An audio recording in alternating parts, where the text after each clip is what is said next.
মঙ্গলবার সংসদের শপথ কক্ষে শপথ নেন বিএনপির নবনির্বাচিত সংসদ সদস্যরা। তার ভেতর থেকে ২৫ জনকে পূর্ণমন্ত্রী ও ২৪ জনকে প্রতিমন্ত্রীর দায়িত্ব দিয়ে গঠন করা হয়েছে নতুন মন্ত্রিসভা। মঙ্গলবার বিএনপির দলীয় সূত্র থেকে এ খবর জানা গেছে।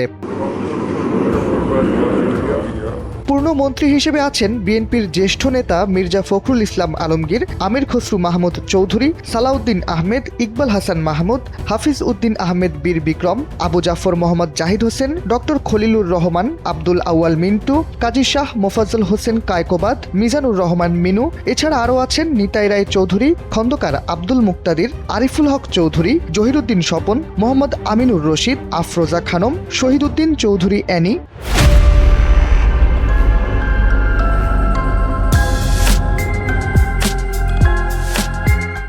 আহসান হাবিব দুলু, মোহাম্মদ আসাদুজ্জামান, জাকারিয়া তাহের, দীপন দেওয়ান। পাশাপাশি আরও রয়েছে আনম, এহসানুল হক মিলন, সর্দার মোহাম্মদ সাখাওয়াত হোসেন, ফকির মাহবুব আনাম, শেখ রবিউল আলম।